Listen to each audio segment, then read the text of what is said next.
Guys, paalala ito sa lahat na mayroong SSS or naguhulog sa SSS. Kagaya ko na isang OFW na SSS ang inaasahan or isa sa inaasahan na magiging pension balang araw. Na ngayon pa lang ay dapat asikasuhin nyo na or siguraduhin na tama ang lahat ng detalye nyo. Kagaya ng pangalan, kapanganakan at iba pa para hindi dumating ang panahon na kung kailan ka na magre-retiro ay doon palang malalaman na may mali sa inyong pangalan or mga detalye. At hindi nyo basta-basta makukuha ang inyong pension kagaya dito sa naranasan or nangyari sa isang kababayan natin. Naunsyami ang inaasahang retirement claim ng isang SSS member dahil sa nakitang pagkakaiba sa kanyang pangalan sa birth certificate at mga ID. Ang solusyon sa problema, inalam ng inyong Kapuso Action Man. Taong 2021, tumuntong sa edad na 60 ang SSS member na si Armando. Pero ang inaasahan niyang retirement claim mula sa ahensya, hindi raw niya makuha dahil sa naging pagkakaiba sa kanyang pangalan. Sa halip kasi na Armando, Reynaldo ang nakasaad na first name sa kanyang birth certificate. Paano kaya nagkaroon ng discrepancy dito, sir? Yun pong hindi ko alam, sir. Hindi ko alam kung paano naging Reynaldo yung pangalan ko doon sa PSA. Gusto ko sanang kunin ko na yung aking nahulog sa SS.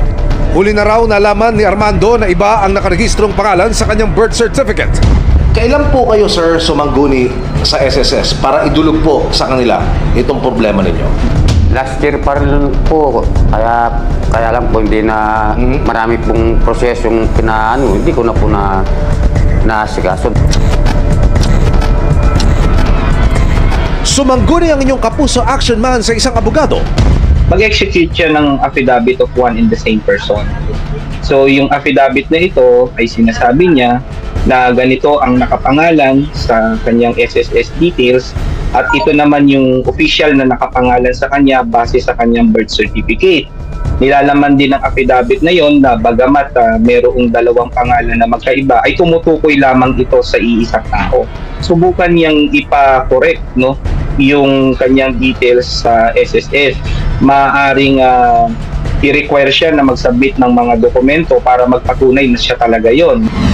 Ayon naman sa SSS, kung anong mga ID na mayroon si Sir Armando bilang patunay ng kanyang pagiging Armando, sana ay dalhin niya sa SSS at mag-fill up lamang siya ng tinatawag naming member data change request form. Yun yung form to change member data. Pag nagtutugma ang lahat ng kanyang valid IDs, mas lumalakas ang kanyang kaso na maiayos natin yan sa record na SSS. Lumabas sa record ng SSS na nasa 52 kontribusyon ang naihulog ni Armando sa ahensya na hindi umabot sa minimum na 120 contributions para makatanggap ng monthly pension. Pagtitiyak nila, meron pa ring retirement benefit pero ito ay lump sum benefit na. Sa ngayon ay naipasa na ni Armando ang lahat ng mga kailangan dokumento para maproseso ang pagbabago sa kanyang member data.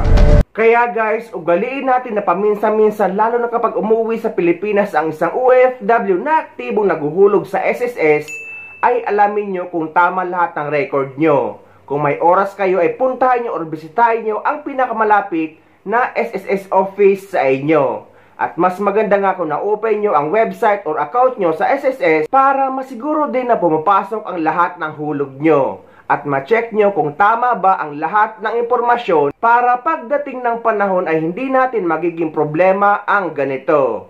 God bless sa ating lahat mga kababayan.